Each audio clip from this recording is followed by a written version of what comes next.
আসসালামু আলাইকুম। বাংলা সংবাদে সবাইকে স্বাগত জানাচ্ছি আমি আফরোজা রূপা। প্রার্থী বাছাইয়ে অন্তঃকোন্দল নিয়ে চিন্তা বিএনপির। বিরোধ নিরসনে মনোনয়ন প্রত্যাশীদের সঙ্গে বৈঠকে হাইকমান্ড। ধানের শীষের বরাদ্দের পর পরিস্থিতি বদলানোর আশা। ডেঙ্গু আর মৌসুমি নয়, শীতেও প্রকোপের শঙ্কা। ধরন বদলানোয় সারা বছরই সচেতন থাকার তাগিদ চিকিৎসকের। প্রতিরোধে ভ্যাকসিন নিয়ে ভাবার পরামর্শ কীটতত্ত্ববিদের। 3 শর্তে আগামী বছর মাদ্রাসায় চালু হচ্ছে ব্যবসায় শিক্ষা বিভাগ। কারিকুলাম তৈরি ও প্রতিষ্ঠান নির্বাচন শুরু। পর্যাপ্ত শ্রেণীকক্ষ ও শিক্ষক নিয়োগের পরামর্শ। এবং মধ্যরাতে শেষ হচ্ছে ইলিশ শিকারে নিষেধাজ্ঞা। নদী ও সমুদ্রে জাল ফেলতে প্রস্তুত জেলেরা। এবার অভিযান বেশি সফল, দাবি প্রশাসনের। উৎপাদন বাড়াতে জাটকা সংরক্ষণের তাগিদ। প্রাথমিকভাবে 300 আসনে দলীয় প্রার্থী চূড়ান্তের কাজ চললেও অন্তঃকোন্দল থামাতে হিমশিম খাচ্ছে বিএনপি। বিরোধ নিরসনে গুলশান কার্যালয়ে প্রায় দিনই মনোনয়ন প্রত্যাশীদের সঙ্গে বৈঠক করছেন দলটির দায়িত্বশীল নেতারা। বিএনপির হাইকমান্ডের বিশ্বাস, মনোনয়ন যুদ্ধে একাধিক মুখ থাকলেও ধানের শীষের প্রার্থী ঘোষণার পর বদলে যাবে পরিস্থিতি। মুরসালিন হক জুনায়েদের রিপোর্ট। সারা দেশে আসন ভিত্তিক গণসংযোগে ব্যস্ত বিএনপির মিত্র থেকে প্রতিপক্ষ বনে যাওয়া জামায়াত ইসলামীর প্রার্থীরা। উল্টো চিত্র বিএনপি শিবিরে। এক এক আসনে দলটির মনোনয়ন চান অন্তত 4 থেকে 5 জন প্রার্থী। আর এতে বিভিন্ন আসনে সংঘাতময় পরিস্থিতি তৈরি হচ্ছে, প্রভাব পড়ছে ভোটের মাঠে। মোহাম্মদ সাইফুল। এমন বাস্তবতায় ঢাকার মনোনয়ন প্রত্যাশীরা সতর্ক। অভ্যন্তরীণ বিবাদে না জড়িয়ে গুরুত্ব দিচ্ছেন ভোটারদের মন জয়ে, খাল পরিষ্কার, নিম্ন আয়ের মানুষকে অনুদান, দুর্ঘটনায় ছুটে যাওয়া সহ নানা সামাজিক কাজে ব্যস্ত সময় পার করছেন ঢাকা 18 আসনের 2 হেভিওয়েট প্রার্থী। প্রত্যাশা ইতিবাচক রাজনীতির মাধ্যমে দলের শীর্ষ নেতৃত্বের মনোযোগ আকর্ষণের। এলাকাবাসী চায় একজন পরিচ্ছন্ন ভালো মানুষ এই এলাকায় আগামীতে নির্বাচন করুক, যাতে বিএনপিকে নিয়ে, বিএনপির ক্যান্ডিডেটকে নিয়ে প্রশ্ন করতে না পারে। যে বিএনপিকে ভালোবাসে সেই বিএনপির সিদ্ধান্তকে ভালোবাসবে এবং বিএনপির ভারপ্রাপ্ত চেয়ারম্যান জনাব তারেক রহমান যে সিদ্ধান্ত দিবেন সেই সিদ্ধান্ত অনুযায়ী অবশ্যই কাজ করবে। সমস্যা সবচেয়ে বেশি প্রকট রাজধানীর বাইরে। কোন আসনে 8 জন, কোথাও বা 10 জনেরও বেশি আছেন মনোনয়ন প্রত্যাশী। এই যেমন নেত্রকোনা 3। মনোনয়ন নিশ্চিতে জোরে সোরে কাজ করছেন প্রতিদ্বন্দ্বীরা। সবাই নিজেকে দাবি করছেন যোগ্য হিসেবে। বিতর্কিত লোক নিয়ে উনি কোনো রিস্ক নেবেন না, যে গতানুগতিক দাঁড়ায় যে অমুককে দিতে হবে এরকম কোনো কথা না। কাজের মূল্যায়নের ভিত্তিতে যাকেই মনোনয়ন দেবে দল থেকে তার নির্বাচনে আমি করব। মনোনয়ন প্রত্যাশীদের কৌশলী অবস্থানে সতর্ক কেন্দ্রীয় নেতৃত্ব। মনোনয়ন নিয়ে বিতর্ক এড়াতে আগে ভাগে মনোনয়ন প্রত্যাশীদের সাথে খোলামেলা ভাবে কথা বলছেন তারা। আমাদের দলের মনোনয়ন মোটামুটি চেয়ারম্যান সাহেব ফাইনাল করে ফেলছে, আমাদের সাথে কনসাল্ট করেছেন। আমি তো মনে করি যে এই মাসের মধ্যে আমাদের মনোনয়ন পেরিয়ে যাবে। দল থেকে কিছু প্রার্থীকে ডাকা হচ্ছে, স্থায়ী কমিটি দিয়ে একজন সদস্য তাদের ইন্টারভিউ নিচ্ছেন।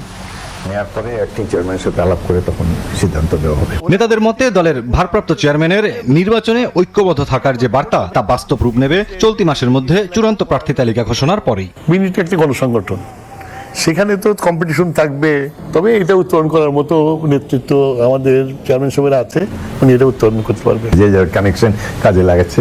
তবে বিএনপি দীর্ঘদিনের দল, আমরা দেখে শুনে যে আন্দোলন সংগ্রামে যার কন্ট্রিবিউশন আছে, সেই ধরনের প্রার্থীকে মনোনয়ন দেওয়ার চেষ্টা করব। এবার তফসিলের আগেই প্রতি আসনে একজন প্রার্থীকে সবুজ সংকেত দেওয়ার সর্বোচ্চ চেষ্টা করছেন নেতারা। এরই মধ্যে বিরোধ কম এমন আসনের একক প্রার্থীদের টেলিফোন করছেন বিএনপির ভারপ্রাপ্ত চেয়ারম্যান। ডেঙ্গুকে মৌসুমি রোগ হিসেবে চিহ্নিত করা হলেও এখন আর সেই সুযোগ নেই। চিকিৎসকরা বলছেন ডেঙ্গুর ভয়াবহতা চলতে পারে সারা বছর। পাল্টেছে ধরনও, প্রকোপের শঙ্কা আছে আসন্ন শীতেও। বিশেষজ্ঞরাও বলছেন ঘনত্ব বেড়েছে এডিসের, তাই ডেঙ্গু প্রতিরোধে ভাবতে হবে বিকল্প, সিদ্ধান্ত নিতে হবে ভ্যাকসিন নিয়েও। আরো জানাচ্ছেন মনির হোসেন। 63,000-এর বেশি মানুষ ভর্তি হয়েছেন হাসপাতালে, মৃত্যুর সংখ্যা 259। ডেঙ্গুর ছোবলে এই সংখ্যার গ্রাফ এখনো উঠতির দিকে। অক্টোবর পেরিয়ে গেলেই যেখানে ডেঙ্গু থেকে একটু স্বস্তির সম্ভাবনা মেলে, এবছর সেগুড়েও বালি। ক্যালেন্ডারের হিসাবে ডেঙ্গুর মৌসুম শেষ হলেও বাস্তবতা বলছে দিন দিন বাড়ছে এর ভয়াবহতা, যার বিস্তার ছড়িয়েছে দেশের 63টি জেলায়। এখনো হাসপাতালে যে হারে ডেঙ্গু রোগী ভর্তি হচ্ছেন, তাতে চিকিৎসকরা বলছেন এই ধারাবাহিকতা চলতে পারে এবারের শীত মৌসুমেও। ডেঙ্গুর ধরন পরিবর্তন হয়েছে জানিয়ে চিকিৎসকরা বলছেন এখন আর মৌসুমি নেই এডিস, সচেতন থাকতে হবে সারা বছর। যেহেতু রোগীর সংখ্যা বাড়ছে এবং আসলে ডেঙ্গু প্রতিরোধের জন্য যে পরিমাণ পর্যাপ্ত ব্যবস্থা আসলে নেওয়া উচিত, আমার কাছে মনে হয় যে সেই ব্যবস্থাটা আসলে অপ্রতুল। সুতরাং যে কোনো সময় আসলে আউটব্রেক হলেও হতে পারে। আমাদের ভয় হলো যে আগামী 1-2 মাস বোধহয় এটা আরো বেশিই থাকবে, শীতের আসার আগ মতো। এবং যেহেতু এটা আর মৌসুমি নাই, সারা বছর ব্যাপী হচ্ছে, তো মনে হয় যে শীতকালেও থাকবে যদি না আমরা এটাকে নিয়ন্ত্রণ করতে পারি। একই শঙ্কার কথা বলছেন বিশেষজ্ঞরাও, জানান ডেঙ্গু প্রতিরোধের ব্যবস্থা নিতে হবে বছরব্যাপী, সেই সঙ্গে ভ্যাকসিন নিয়েও সিদ্ধান্ত নেয়ার পরামর্শ কীটতত্ত্ববিদের। কিউডেঙ্গা হচ্ছে এখনো পর্যন্ত সবচেয়ে বেস্ট ভ্যাকসিন।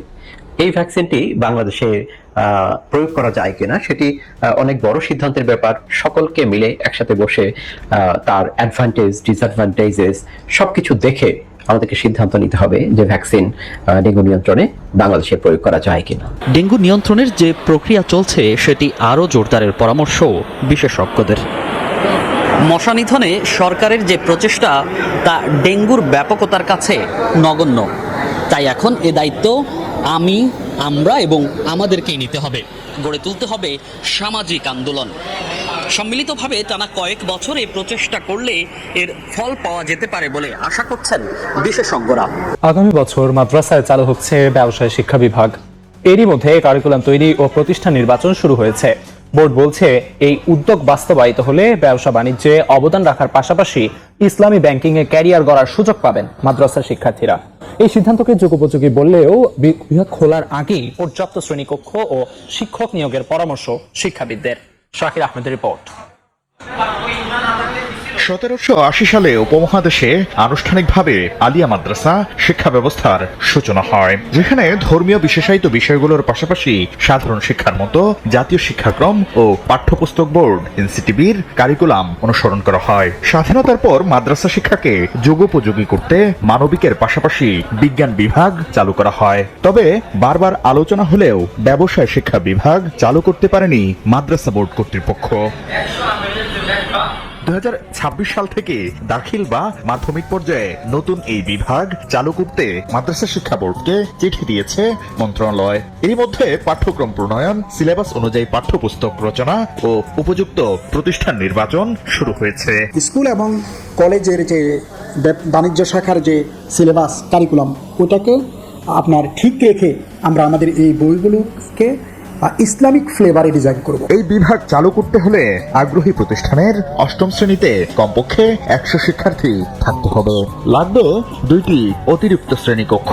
আর সরকার নিয়োগকৃত শিক্ষক যোগদানের আগে শিক্ষা প্রতিষ্ঠানের অর্থায়নে খণ্ডকালীন শিক্ষকের মাধ্যমে কার্যক্রম চালু করতে হবে। মাদ্রাসা শিক্ষায় নতুন এই সংযোজনকে যুগোপযোগী সিদ্ধান্ত বলছেন শিক্ষাবিদরা। তবে বিভাগ খোলার আগেই পর্যাপ্ত শ্রেণীকক্ষ ও শিক্ষক নিয়োগের পরামর্শ তাদের। একটা মাদ্রাসার উপরে আমরা যদি ছেড়ে দেই যে সেই মাদ্রাসার দুটি শর্ত, একটা হলো তারা খণ্ডকালীন শিক্ষক ভাড়া করে নিয়ে আসবে এবং তাদের অভ্যন্তরীণ অর্থনৈতিক ফান্ড থেকে এটা ম্যানেজ করবে, যেটা আসলে অনেকটা অসম্ভব। তবে মাদ্রাসা শিক্ষার স্বতন্ত্র বৈশিষ্ট্য ও স্বকীয়তা বজায় রেখে সিদ্ধান্ত গ্রহণের কথা বলছেন মাদ্রাসা শিক্ষায় সম্পৃক্তরা। এতগুলো সাবজেক্ট কিন্তু মাদ্রাসা শিক্ষার্থীদের পড়তে হয় এবং এটা বেসিক, এখান থেকে বাদ দেওয়ার কোনো সুযোগ নেই।